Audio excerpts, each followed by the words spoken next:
This is Eddie Hearn, Matchroom Boxing. You are watching Sporting Icons. You don't need to be anywhere else.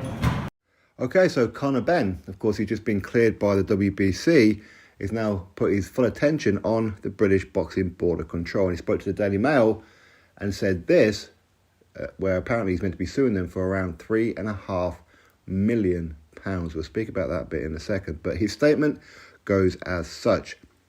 I've always been innocent, and the board have known about this for ages, except they chose to call the show off 2 days before it was due to take place. There's been other fighters in the past who have tested positive under UCAD, and the board have done nothing, and yet they've still been allowed to fight. It's just strange to me that VADA, the voluntary anti-doping organisation that I employed myself for this fight, they, as in the board, have taken notice of other fighters who failed the board's own testing agency. It's just baffling to me. I don't know if there's an agenda there, or they're just out for me because my dad ripped up his British boxing licence live on TV. It's killed me, definitely. It's like people have been waiting for something. People have been waiting for this. There are people who know me, know my team, and know what we represent. This is just crazy. Just kept proving me people wrong. Never in my life have I ever taken a ped. Never ever would I. I've been tested my whole career under UCAD. I've always tested negative. So that is Conor Benn's statement. Now, for him to sue for £3.5 million, well, the £3.5 million, that comes from where apparently he was meant to have made around £3.5 million, and Chris Eubank Jr. was meant to have made around about £3.5 million. So that's £7 million. And the British Boxing Board of Control waited until, 2 or 3 days before the fight, before they pulled the plug, even though that they knew about 2 potential offences. Okay, they knew about that. 2 adverse findings is probably the best word. So they waited until a couple of days beforehand. Now, I've seen Robert Smith, the General Secretary of the British Boxing Board of Control, on TalkSport, where he said that he was waiting on both occasions for the WBC to come back with some evidence, to come back with whatever. Now, I don't know why the British Boxing Board of Control were waiting on the WBC, as the WBC were not involved in this fight.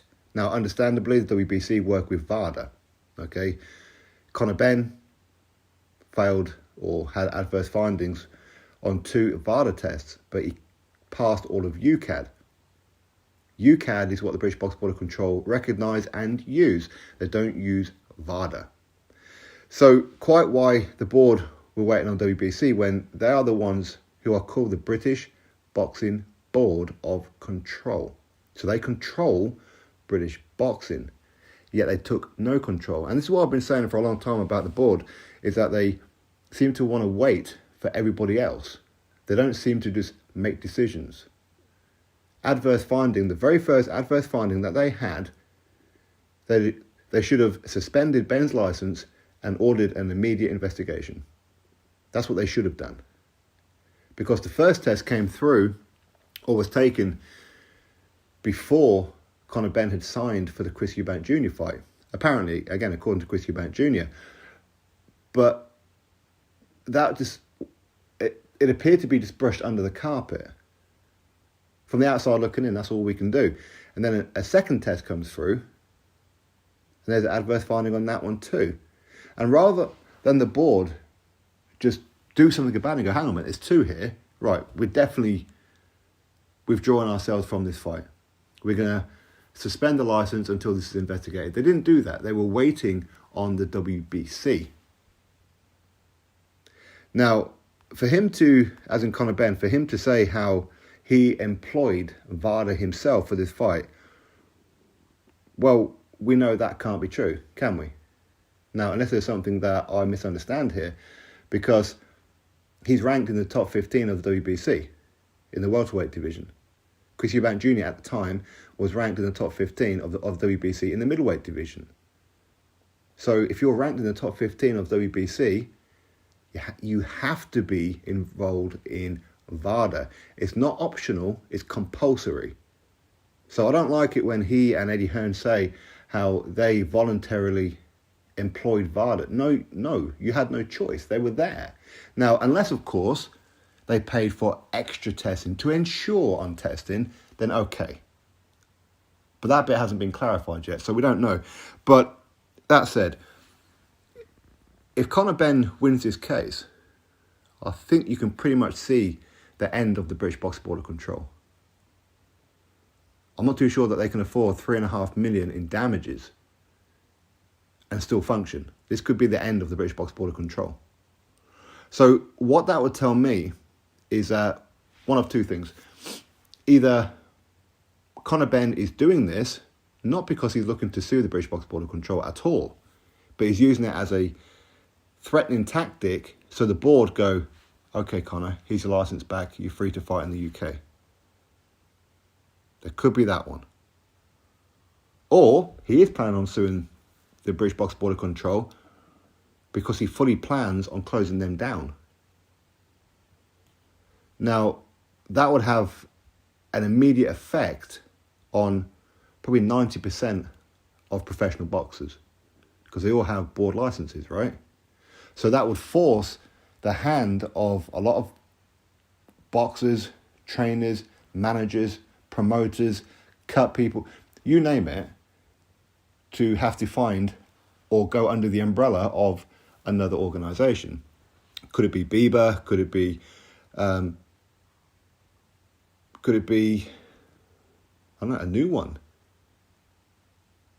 But at the end of the day, this is something that needed to be taken care of quite some time ago by the British Boxing Board of Control because of their complacency, because of the fact that they sit back and they wait and they wait and they wait because they're so frightened of being sued that, again, Conor Benn will know that they're frightened to death of being sued. Eddie Hearn would have told him. His lawyers, his team would have told him that the board are frightened to death of being sued.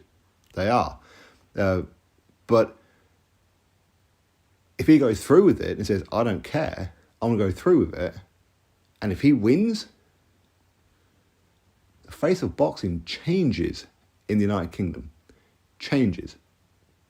Now, there could be an alternate route here. He could just refuse to have his licence back. Matchroom, Eddie Hearn can go, board, here's your licence back.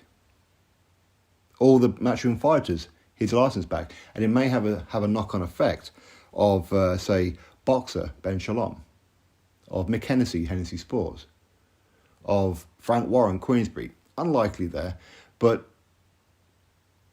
the Sauerlands with Wasserman and so forth and so on, it could have that snowball effect where they all go, you know what? We don't trust the British Boxing Board of Control. We see them as incompetent. There's too many mistakes. And I know that Robert Smith, of course, he's previously said how only like a couple of instances are highlighted, such as this one, such as the Jack Catterall, Josh Taylor fight, and a couple of others are kind of like highlighted. But that's only a couple or a small handful when they've done hundreds of shows throughout the year. Again, including small hall shows. But again, those small hall shows, most of them are not filmed. And the ones that are filmed, I've seen blatant robberies. Some funny stuff been going on. Funny stuff.